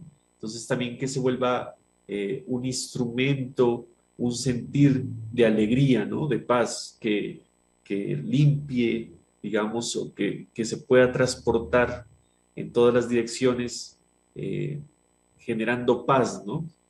Hay que entender que el sonido es el más amplio de los sentidos, ¿no? Porque podemos, no es tan limitado como con la vista que las paredes pues obstruyen nuestra visión. El sonido es 360 y además atraviesa paredes, atraviesa árboles, selvas. Entonces, aprovechar esta amplitud, ¿no? Del sonido para poder generar también estos procesos como de paz, ¿no? De alegría. Y reutilizar, reciclar y crear con lo que ya hay en el territorio, se puede crear mucho, se puede recuperar la música tradicional, ¿no?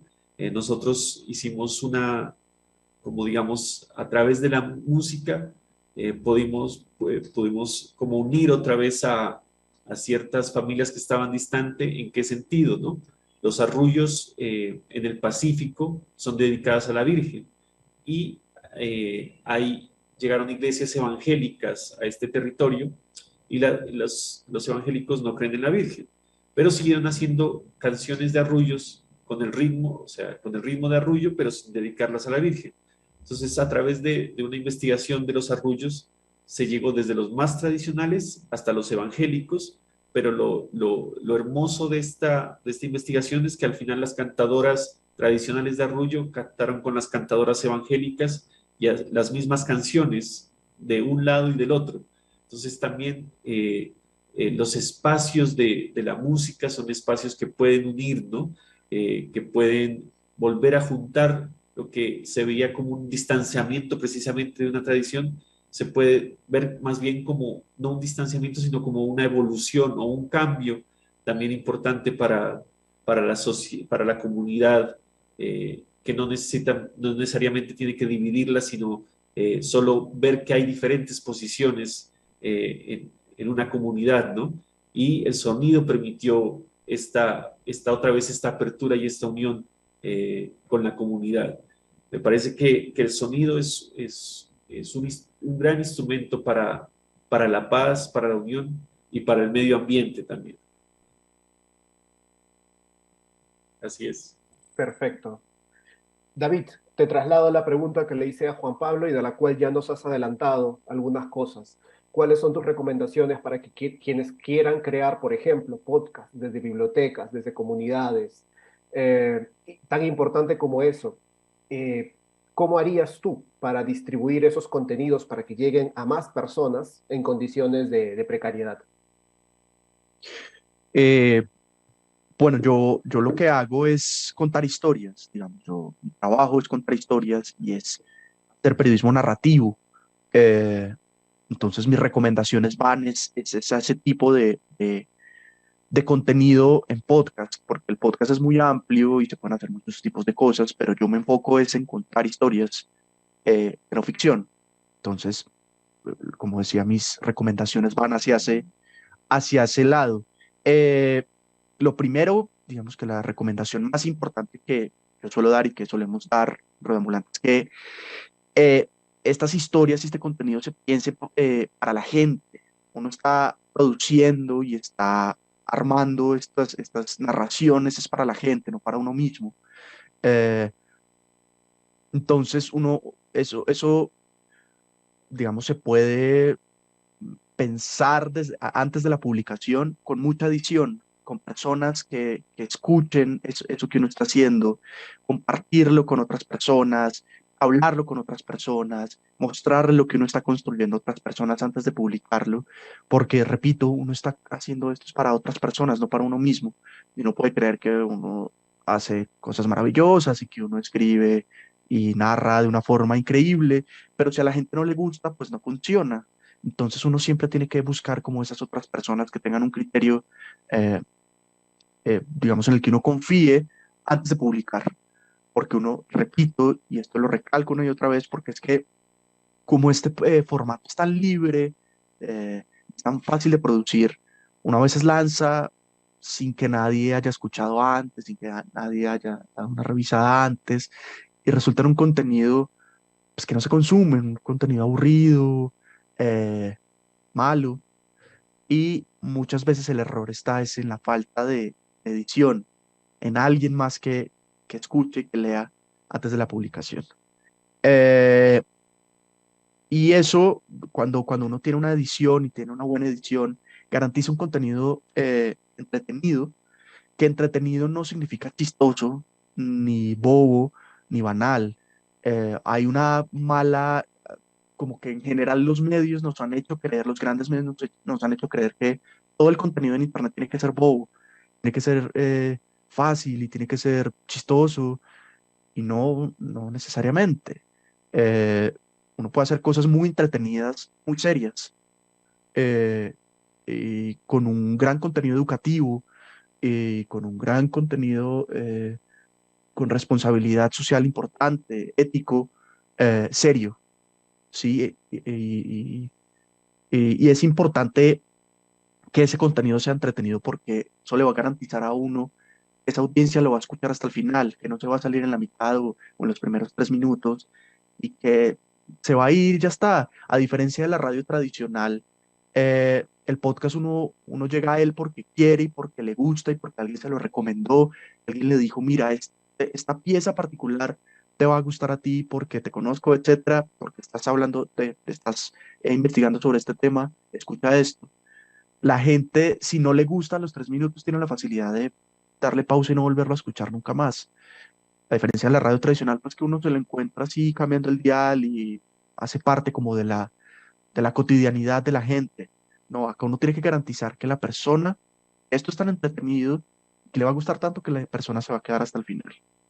Eh, Ahora, si uno trabaja con comunidades, si uno está contando las historias de esas comunidades, pues hay que contarla con las voces de las comunidades, con sus voces, eh, con sus narraciones, con sus interpretaciones, con sus reflexiones. eh, y hay que contar sus historias también para educar y para enseñar. Yo creo que leer una cartilla o darles un boletín informativo o se queda muchas veces en el aire y no cumple su finalidad. Eh, Son unos datos ahí fríos, como que no tienen nada que les pueda parecer cercano. Y eso pasa en general con la gente, con el ser humano, creo yo. Si uno le lanza datos fríos sin contexto, pues no los van a entender y son aburridos. Y la gente, nosotros, o sea, yo me va a aburrir y no me va a gustar y no me va a quedar nada. Si uno cuenta sus historias, si uno usa esas historias para contarles otras cosas más grandes, si uno les muestra ejemplos reales como, miren, esto pasó, esto le pasó a esta persona y esta persona hizo tal cosa para poder solucionar este problema que tenía, va a ser mucho más fácil que lo entiendan y va a ser mucho más fácil que les quede. Entonces, contar historias reales, cercanas, con sus voces, eso hace que aprendan cosas. Eh, Puede haber dificultades técnicas, por supuesto, o bueno, dificultades en general, siempre las hay, pero se pueden resolver y hay que tratar de solucionarlas. Digamos, la conectividad es como el gran reto siempre. Y es verdad que Internet no está en todas partes y es difícil acceder como a entrevistar a las personas, a hablar con ellas en muchos casos, pero no significa que no se puedan contar las historias si hay estas dificultades, hay que tratar de solucionarlas. Tengo 2 ejemplos claros que nosotros hemos hecho de 2 de nuestras historias. Una se llama Donde nadie más llega, que es la historia de las comadronas guatemaltecas, cómo lograron luchar contra un sistema tradicional, las comadronas mayas en Guatemala, lograron luchar contra ese sistema de salud pública que estaba en el país y lograron sostenerlo al mismo tiempo porque son las únicas personas que logran llegar a donde el Estado no llega para dar servicios de acompañamiento durante el embarazo y después durante el parto. Y había un gran problema técnico en esa historia, y es que pues no había conectividad para hablar con la protagonista, porque vivía en una zona que no había internet.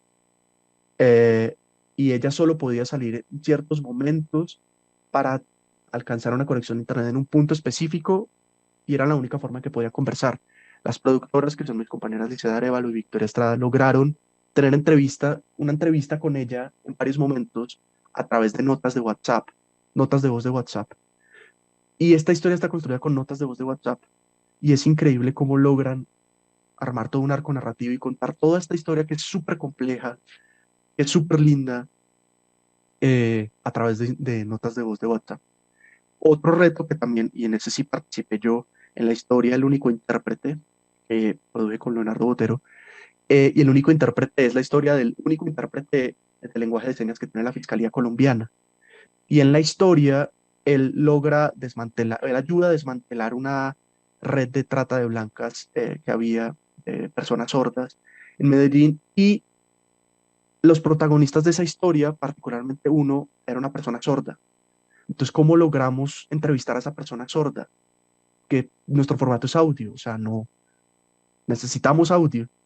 Pues logramos que su hija fuera la intérprete, y en la entrevista, así estuviera ella presente, porque también lo hicimos, o sea, la persona a la que vamos a entrevistar está ahí, su hija va a ser la intérprete, y le damos todo el contexto a quien lo escucha, de cuál es el contexto de esa entrevista y por qué se dio así y cómo se dio así.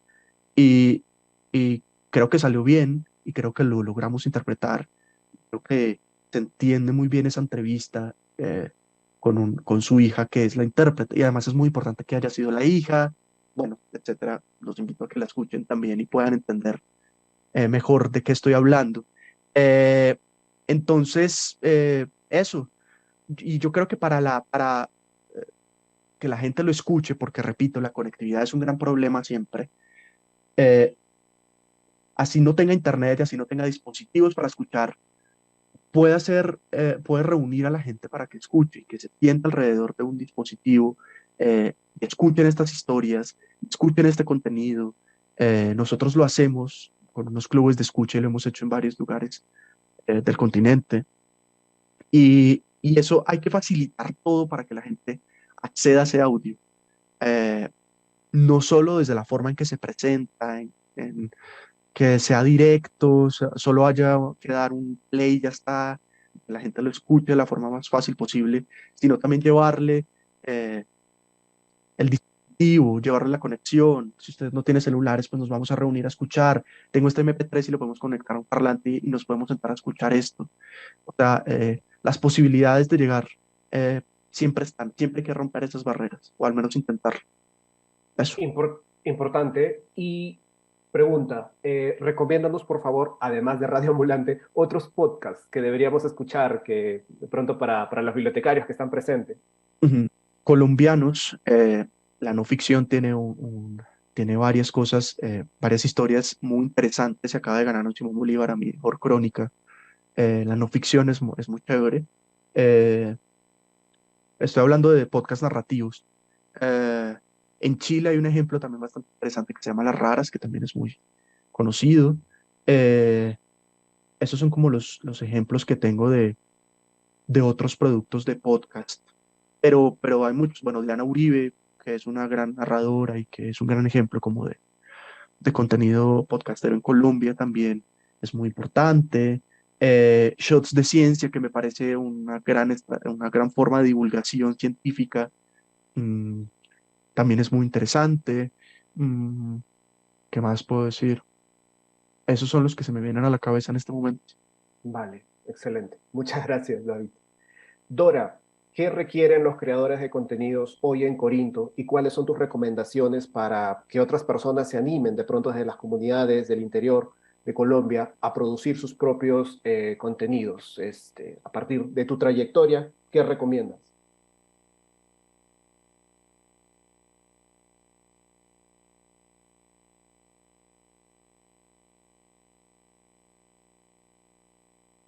Creo que... ¿Está Dora? ¿O tiene problemas de conexión?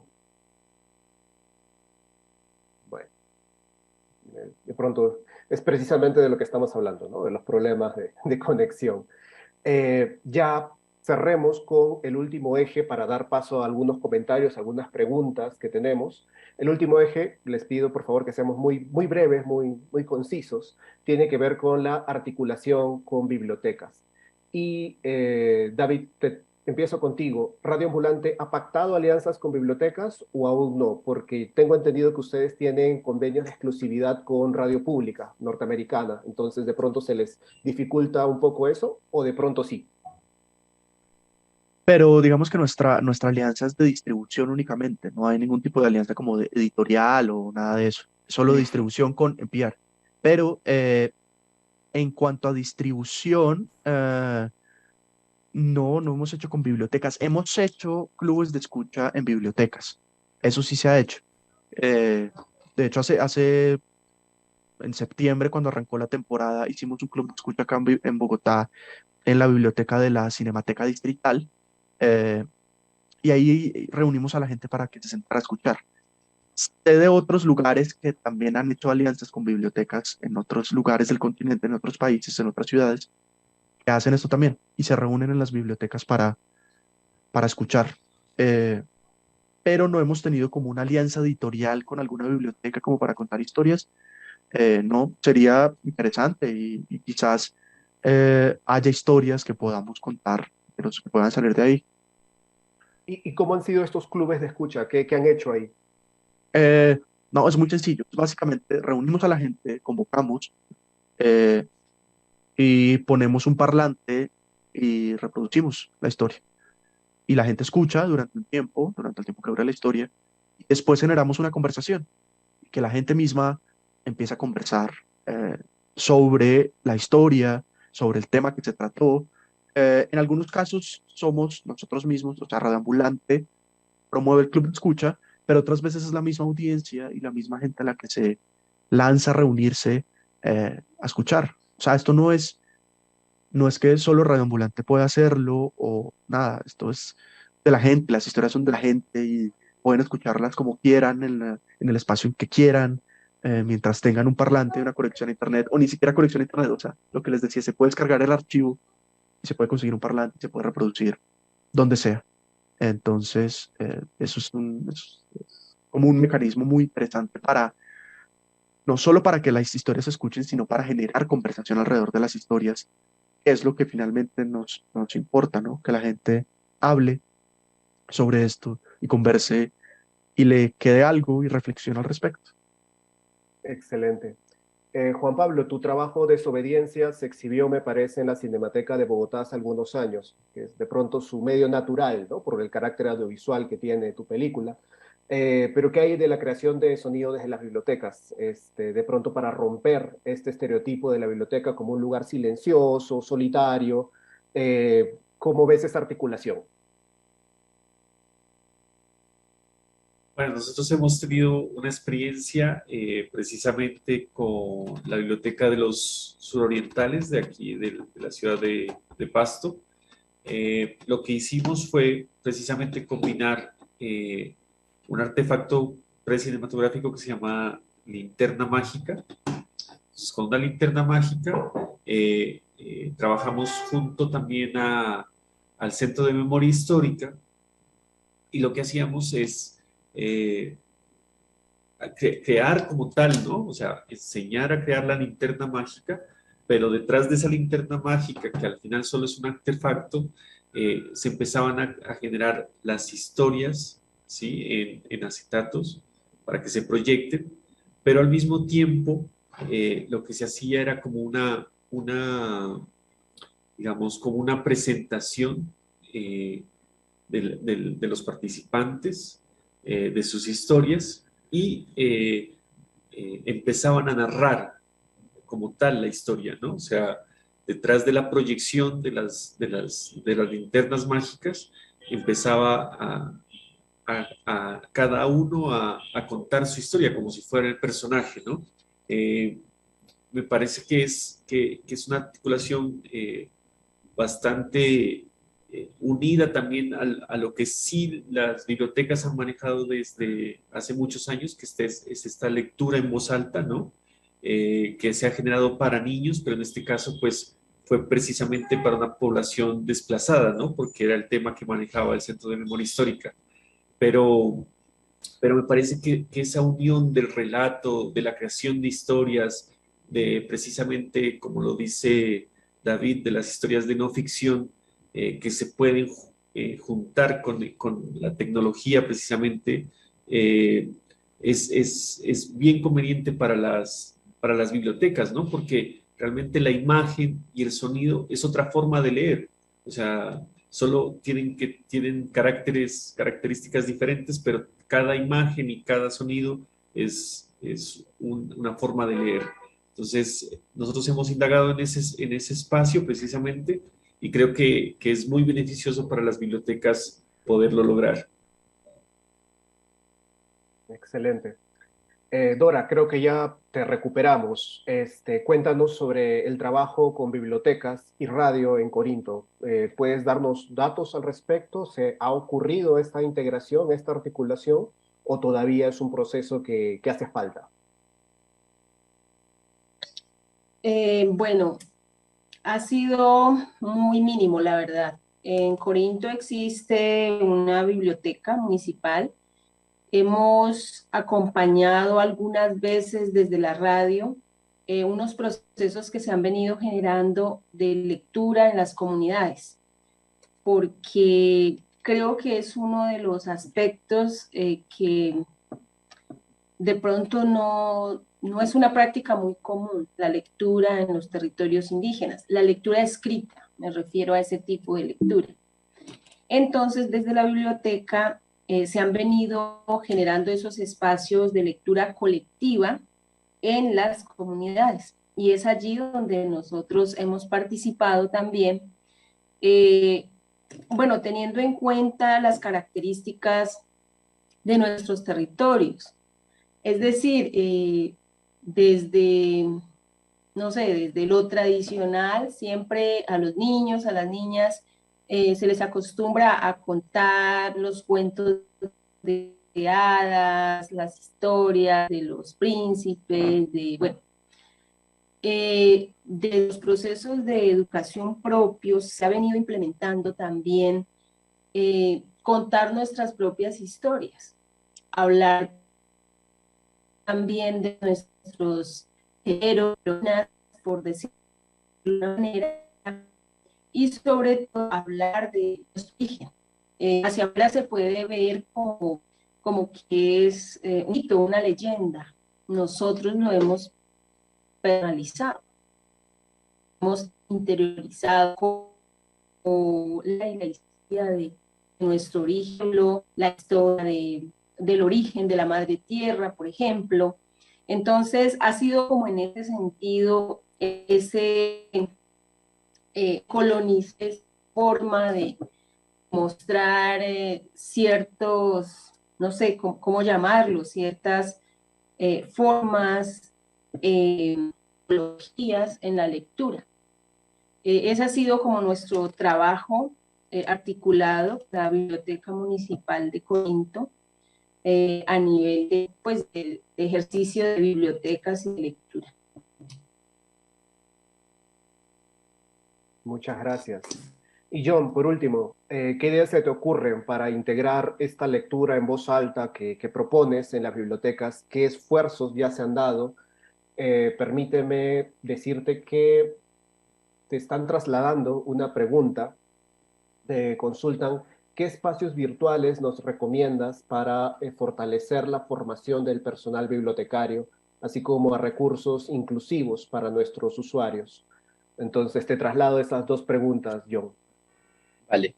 Bueno, fíjate que con el proyecto de Educa Diversa hicimos una articulación no institucional, pero sí de participación con algunas bibliotecas y con la red de bibliotecas. Y en ese sentido logramos, les contaba hace un ratito, si buscan en YouTube, Educa, con la K, Diversa, van a ver cómo varios de los recursos que usamos y de las mediaciones que usamos allí en nuestro ejercicio, estaban implicadas las bibliotecas, ¿no? Y estaban implicadas varios de los recursos que también la biblioteca tiene, ¿cierto?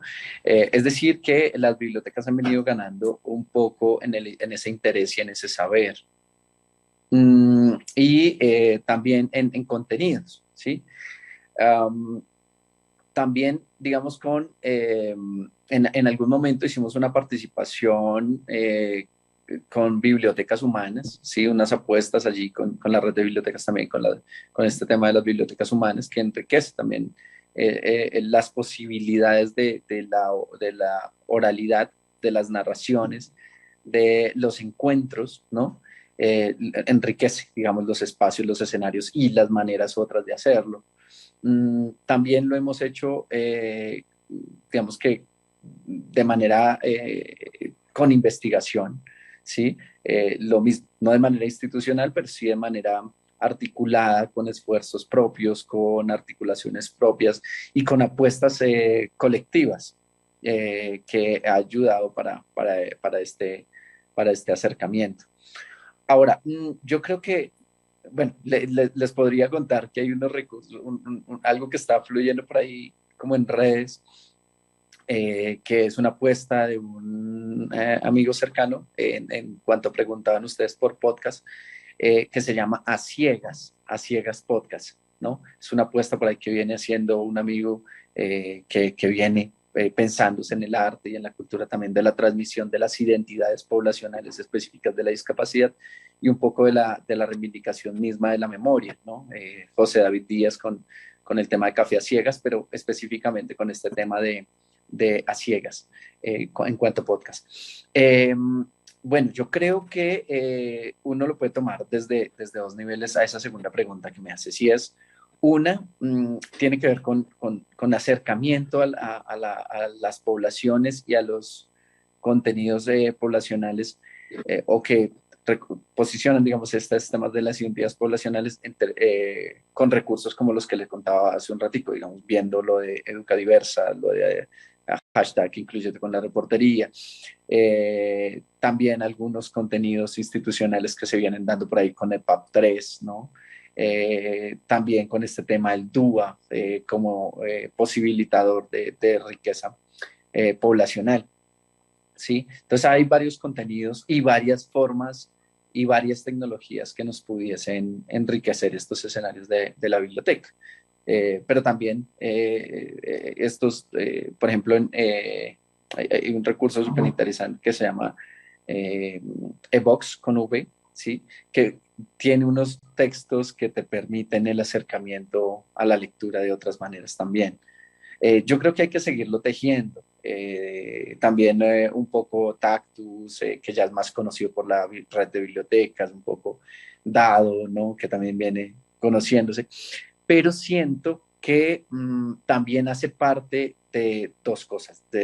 Una, que debe darse una mayor articulación con la población, no solamente de manera vertical, sino de manera horizontal, que permita también que la biblioteca y la red de bibliotecas vaya enriqueciéndose con esos saberes y que también la población vaya tomando, digamos, un sentido allí en términos de identidad y de memoria, ¿cierto? No la población como sentido, sino más bien enriqueciendo los sentidos diversos desde las diversidades, ¿no? Pero también siento que un reconocimiento a las nuevas apuestas y a esas nuevas formas. Yo sé que hay un poco de timidez porque lo desconocido, pues como que a veces ocasiona timidez, lejanía, como que molestia también, pero que la molestia sea no de fastidiar, sino de posibilitador, ¿no? Posibilitador de otros encuentros, posibilitador de otros saberes y un poco de sacarnos de esas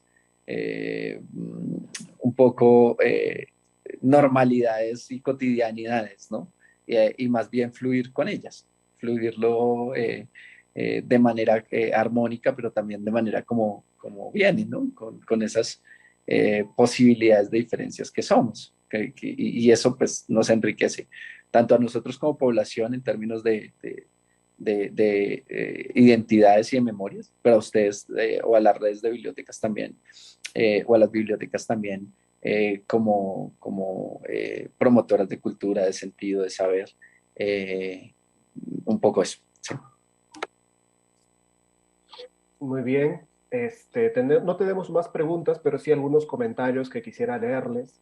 Diego dice, es muy importante darle voz en la biblioteca a todos los que históricamente han sido excluidos debido a la visión eurocéntrica que se apoderó de los contenidos académicos del país por mucho tiempo. Por fortuna ya se ven cambios, pero queda bastante por hacer. Luego hay otro comentario que dice, buenos días, interesante lo que nos cuenta Dora. Un brigadista dijo, cuando gritamos, los corazones están separados. Así estamos separados del silencio y de los sonidos de la naturaleza. Apreciar, escuchar, vibrar con la naturaleza es fundamental para vivir sanamente. Dos comentarios muy bonitos, muy pertinentes. A modo de síntesis de este panel, quería mencionar que Dora nos ha hablado de la importancia de la radio y sobre todo del sonido para contar el territorio. Ella se pregunta de una forma muy bella, muy poética, cómo se escucha, por ejemplo, la guerra o cómo suena nuestro territorio desde la esperanza. Y que nos dice Dora, el silencio también comunica. Y en ese sentido ella encuentra en la radio una herramienta, no un fin, una herramienta para comunicar algo que debe motivar a la acción y debe ser algo mucho más profundo. David, por su parte, nos confirma que no hace falta una gran cantidad de recursos para crear contenidos sonoros desde lo digital, lo cual es muy alentador, y que lo crucial es pensar historias para la gente, no para uno mismo, y en ese sentido su recomendación es que hay que socializar lo que uno escribe, lo que uno redacta, lo que uno produce, a otras voces para obtener retroalimentación y consejos y comunicar de una forma más efectiva. Juan Pablo nos habló de reciclaje, de apropiación, de creación de sonidos con lo que tenemos a nuestro alrededor, combatir esta idea de la obsolescencia, ¿no? De este ciclo constante de tener lo último en tecnología cuando de pronto podemos contar historias con aquellos objetos más cotidianos e incluso que podrían llamarse vetustos, pero que no lo son. Y dice Juan Pablo que nuestra voz puede transformarse en millones de cosas. Y por último, John nos invita a abrazar, a acoger esta multisensorialidad. Nos dice que necesitamos maestros, familias, bibliotecas, promotores de cultura, de lectura, comprometidos con la accesibilidad, y nos invita a este acercamiento hacia las poblaciones que sufren algún tipo de discapacidad. Y me parece que este panel ha estado lleno de ideas muy interesantes. No sé si alguno de los panelistas quiere añadir algo más. ¿Algo tienen que decir? ¿O ya está dicho todo? A mí me gustaría, ahorita que me preguntaste bastante sobre los lectores de pantalla, me gustaría dar un despido con una voz de lector de pantalla. En blanco, y es esta. En blanco, en blanco, agradezco mucho su invitación a este espacio de conversa y encuentros de lo que somos. Error ortográfico sentido 2. Espero hayan entendido. Se entendió. Es una voz que se nos suma a esta finalización. Muchas gracias. Muchísimas gracias. ¿Alguien más?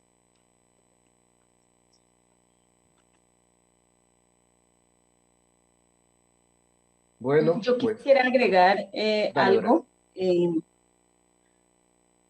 Quisiera agregar también teniendo como referente, creo que lo mencionó John, sobre bueno, no recuerdo ahorita bien el término que mencionó, pero como las personas para nosotros es fundamental en nuestras comunidades, los mayores y mayoras, ese saber vivo y andante, las bibliotecas humanas, o esos saberes que crecen en la memoria, en la práctica de nuestros abuelos y abuelas. Creo que es estas personas son una de esas formas mentales de alimentar y de aumentar también nuestro saber. Lo que ellas y ellos saben no lo encuentras en libros, no lo encuentras en internet, no lo encuentras en plataformas, en las redes. Está en su ciencia, está en su saber. Y creo que también una de las estrategias es implementar el saber humano en los distintos espacios para seguir retroalimentando lo que por otros medios también podemos conocer. Eso quisiera agregar. Perfecto. Bueno, pues entonces para mí ha sido un gusto conversar con ustedes. Espero encontrarme en algún momento presencialmente, todos estar juntos. Este panel ha estado bastante simpático y bueno, le damos por finalizada esta sesión.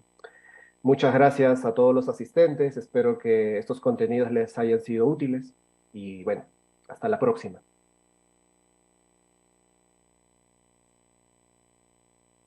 Bueno, extendemos nuevamente un agradecimiento a Luis y a todos los panelistas por enriquecer este espacio con experiencias y reflexiones.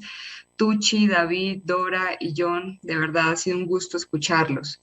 En el panel de creación de contenidos digitales para la educación y cultura tuvimos un recorrido muy interesante sobre la exploración de la tecnología, que en cada uno de los asistentes tiene sus particularidades de acuerdo con la apropiación, la aplicación y el uso con las comunidades.